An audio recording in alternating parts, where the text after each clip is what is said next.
Graça e paz, amados de Deus, estamos aí para mais um vídeo e a dica de hoje que eu quero dar é acerca desse livro aqui, ó, História das Controvérsias, ok? Na Teologia Cristã de Roger Olson, mestre aí que tem sido um dos maiores debatedores na questão soteriológica entre calvinismo e arminianismo, ok? Mas antes de prosseguir, gostaria que você que não é inscrito no nosso canal, se inscrevesse aí no nosso canal, ativasse aí os sininhos das notificações, fizesse comentário, desse o like, ok? Então, esse livro aqui já foi publicado pela editora Vida, ok? É um livro de 527 páginas. Eu já terminei de ler essa belezura aqui. É um livro que trata sobre 2000 anos de unidade e diversidade dentro da história do cristianismo, né? Ele vai tratar especificamente, não exatamente uma história da teologia cristã, mas ele vai tratar especificamente sobre as controvérsias que existiram nesses 2000 anos, ok?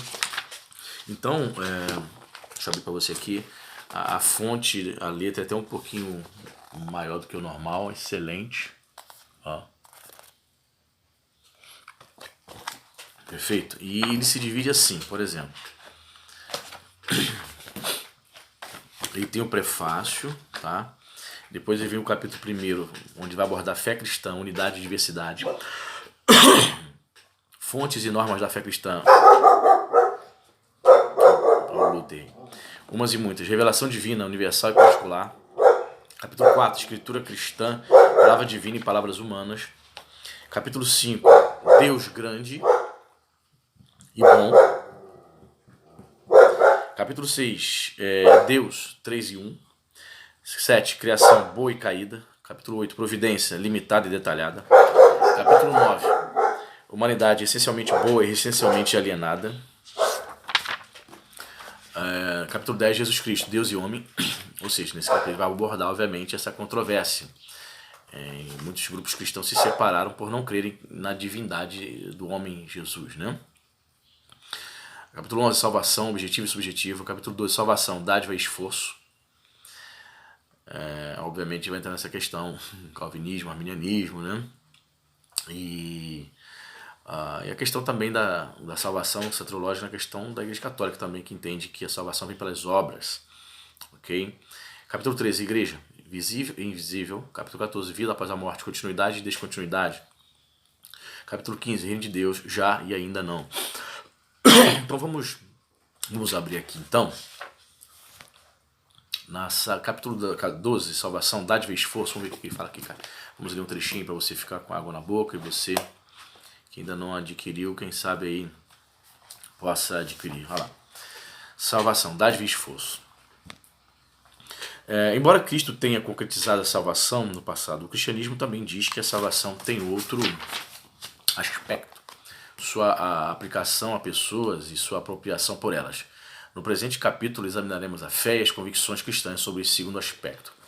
Quando uma pessoa é salva, reconciliada com Deus pelo perdão dos pecados, bem como anteriormente renovada de forma que a corrupção herdada do pecado esteja sendo curada, por que e como isso acontece? Essa é a questão da chamada Ordo Salutis, Ordem da Salvação, incluindo a pergunta pela agência, iniciativa, vontade e ação de Deus e agência do divino, e como elas cooperam. Quem tem Deus a ver com essa salvação pessoal? Que tem a pessoa salva a ver com isso? Será tudo a partir de Deus? Será uma cooperação entre Deus e a pessoa humana? O que está envolvido nesse aspecto da salvação? Dois problemas apresentam-se imediatamente quando examinamos essa área da fé cristã. Primeiro, embora exista certo acordo básico, um consenso rudimentar entre cristãos de todas as tradições principais, o que se destaca como mais evidente é a discordância e a diversidade. Essa área da fé foi, em grande parte, a causa da grande divisão que aconteceu no seio da cristandade durante a Reforma Protestante do século XVI. Lutero acreditava que a Igreja Católica de seu tempo estava implicitamente negando o evangelho da salvação unicamente pela graça de Deus. Uma vez que o protestantismo evoluiu para ser um ramo permanente do cristianismo, separado da ortodoxia oriental do catolicismo romano, os próprios protestantes começaram a discordar sobre assuntos relacionados com a salvação. E até hoje, né, irmão? Meu Deus do céu. Já falei em outros vídeos, eu sou pastor, eu estou escrevendo um livro sobre calvinismo e arminianismo. Obviamente eu sou arminiano, defendendo o aspecto arminiano, mas aí, não me chama para esses debates, não me chama para debater na rede social, perder tempo não. Tentando converter calvinista tentando converter arminiano, são questões inúteis, esses debates, cada um tem uma posição, né? Não considero, me perguntaram se eu considerava o calvinismo uma heresia, não considero, eu a considero uma questão secundária, o meu irmão discordar de mim em alguns aspectos soteriológicos, não considero ele herege, embora eu conheça, né, já tenha visto pessoas, irmãos calvinistas, que consideram o arminiano um herege, como se ele fosse um católico, um pelagiano, né? Então não entro nesses debates, já foi esse tempo de tentar debater, não, eu não perco tempo não, eu perco tempo ou disponibilizo meu tempo ensinando a palavra de Deus, né, anunciando a salvação, os aspectos que todos podem assimilar sem discussões, sem haver brigas. E o que vejo é que essa questão soteriológica, né, entre calvinistas e arminianos tem causado muito ódio, muita repulsa, muita separação, debate inútil, onde as pessoas saem brigadas, e tu vê ali a mão do diabo, tu não vê Deus nisso, nem... Deus está longe disso aí, está correndo longe essa guerra de um defender Calvino, outro arminiano, sabe, de se degladiar em horas a fio, em debates intermináveis nas redes sociais. Então eu já falei, não entro. Penso que a gente não ganha nada com isso, só perde. Diz assim, muitas das divisões mais profundas dentro do protestantismo têm a ver com convicções discrepantes sobre a salvação. Como segundo problema, essa área da fé cristã é extremamente complexa, com numerosas perguntas, questões, problemas e perspectivas. Nem mesmo é possível lidar com todos os pontos importantes em um só capítulo. Nosso enfoque aqui será o habitual e necessariamente terá de deixar de lado muitas questões relevantes e convicções específicas de teólogos e denominações. Leitores já bastante instruídos terão de perdoar essa inevitável e iludível supersimplificação. É isso aí. Deixa eu ver o que ele fala mais aqui. De acordo com todas as principais tradições cristãs e 2000 anos de reflexão e proclamação, a salvação pessoal é dádiva e esforço. Como veremos mais tarde, alguns cristãos enfatizaram mais o aspecto da dádiva, da salvação pessoal, que o lado do serviço, enquanto outros realçaram mais o serviço que o aspecto da dádiva, né? Ou seja, aqueles que enfatizam mais o aspecto da salvação pela graça, tão somente, eles vão esquecer do processo, né, que cabe a ele, né, nesse processo de santificação. Quem é que vai ter que jejuar, orar, ler a Bíblia? É ele, o indivíduo na sua caminhada cristã. Não vai ser um anjo, né? Não será outra pessoa, senão tão somente ele. E muitas vezes alguns cristãos observam somente o aspecto da salvação pela graça, sem valorizar a santificação. Então você vai ver, uma vez salvo para sempre, né? De forma simplista que eu estou colocando. Muitos vão dizer, eu sou salvo, então eu não preciso me santificar, não preciso me encher. Ontem eu coloquei uma postagem do Tuzer no meu Facebook, uma irmã entrou lá e uma postagem que dizia da necessidade do crente se encher do Espírito Santo. Uma irmã entra lá e fala assim, para que eu vou me encher do Espírito Santo se ele já habita dentro de mim? Se Deus já habita dentro de mim, eu já sou cheio, eu sou cheia. Será?